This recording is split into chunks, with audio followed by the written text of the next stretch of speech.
one episode review, where I take the first episode of a recently airing show, watch that episode, and then review the whole series based off of what I've seen just in that episode. Because while you shouldn't judge a book by its cover, the first episode, the first impression that you get, especially in anime, is always the most important.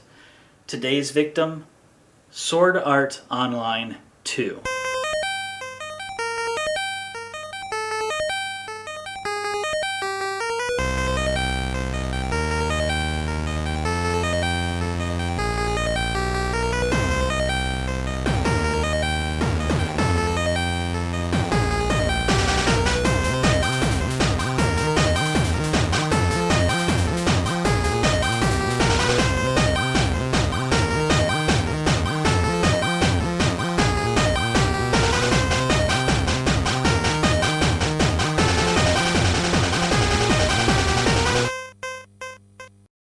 First off, Sword Art Online 2 is actually a continuation of the original Sword Art Online that came out in 2012. It's a continuation of the story from this collection of light novels by Reki Kawahara, and it basically tells the story of Volumes 5 and Volume 6 of the series, which are titled Phantom Bullet.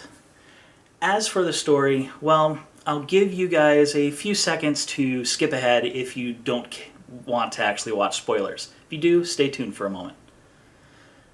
Okay, a brief overview of the story in this episode is that the main character Kirito is asked to investigate a series of deaths that have been correlated to this game called Gun Gale Online. It's an online virtual MMO just like Sword Art Online was. Rumors state that this one character in-game called Death Gun, who says that he owns a gun called the Death Gun, is going around killing other players, basically shooting the player with his gun, and that player winds up dead. Actually dead, not just dead from the game. Overall, though, this all seems to be kind of far-fetched and out there. In fact, the actual equipment that they use, the technology, should not allow for any of that to happen. But it apparently is happening, and in the back of Kirito's mind, he still has images of Sword Art Online and what had happened and all the deaths of people in that. So it kind of brings a little bit of truth to it, and he decides to go off and investigate himself.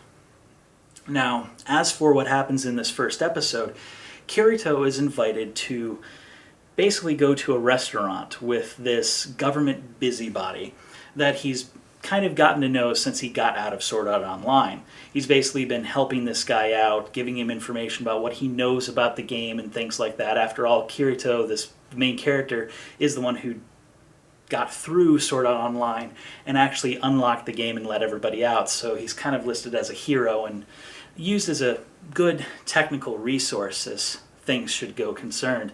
So we basically see the two of them discussing these incidents that have happened in Sword Art Online. In fact, at the very beginning of the episode, they actually show you one of these deaths happening, so you can actually see that as a viewer.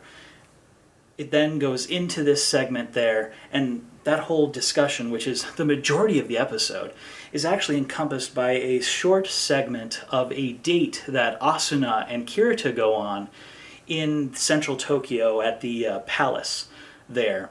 That encompasses the big storyline and apparently takes place about 4 hours or so later that day from when Kirito actually was given this mission and asked to go on it. He's paid a bunch of money to do it. He doesn't want to do it at first, but he decides to go ahead and do it, and now he's got to work up the... basically, he's got to work up his...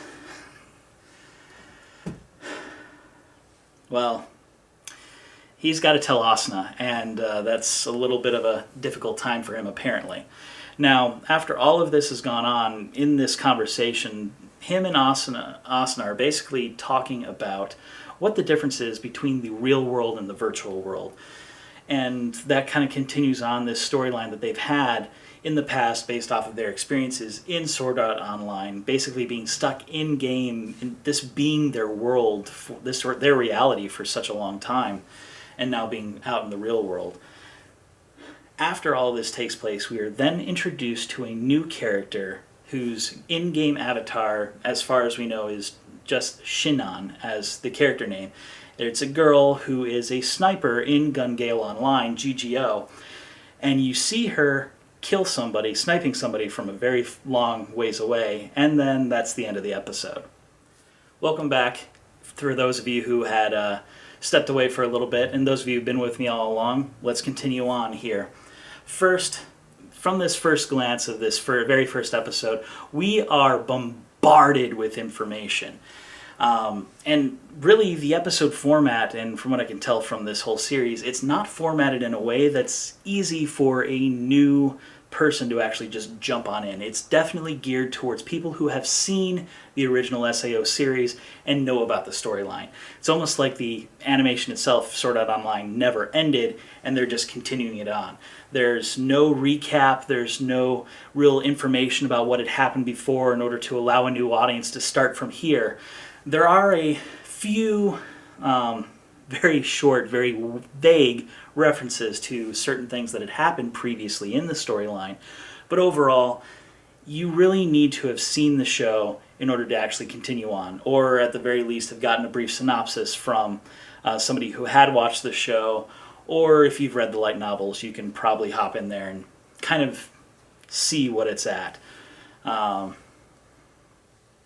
In the end, though, Sword Art Online 2 is not written with new viewers in mind. Now, I have to confess, I am a fan of Sword Art Online. I watched the original series, I loved it, I've read the first 2 light novels, and the setting of this new series, it was not hard to get into for me. I enjoy what information I've been given so far, I enjoy the story, it's all kind of fairly intriguing to me. But I honestly have to say this very first episode was rather boring. I mean, they gave me a whole bunch of information, but I didn't see a lot of action. I would rather have seen Kirito jump into the game at the end of this episode rather than spending the whole entire episode given all this information and setup and then alluding to the fact that eventually he'll get in there, but it seems like this next episode is going to be all about this new character and not necessarily about Kirito. So, to me, from this very first episode, I have a feeling that the series is going to be fairly short-paced. I hope it won't be, but knowing that Sword Art Online, the original series, was 24 episodes long and took its material from 4 light novels, and then this new Sword Art Online 2 is supposed to be the same length, 24 episodes long, and only taking its material from 2 light novels, just knowing that information, from what I've seen of this first episode, the slowness and the slow pace is probably going to continue throughout the whole entire series. Now, with all that in mind, I will continue to watch this show. I've enjoyed Sword Art Online, I've enjoyed this episode still, so I will probably continue to watch. However, because I generally don't prefer to watch episodes week to week, I'm most likely going to wait for the whole entire series to come out, or at least a large chunk of the series to come out, before I actually sit down and watch it. Which, with a slow-paced series like this, will actually help me continue to stay into the storyline rather than waiting week to week and kind of being bored with the short amount of information that I'm given in each episode.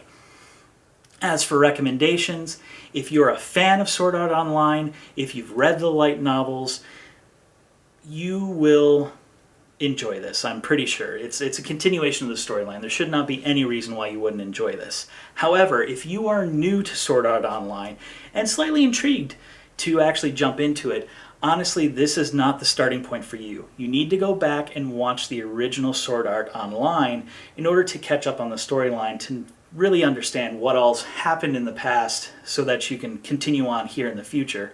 Or read the light novels, and quite honestly, if you don't feel like doing either of those, at the very least, read a brief story synopsis of the original Sword Art Online. That way you'll be less confused going into this at this point.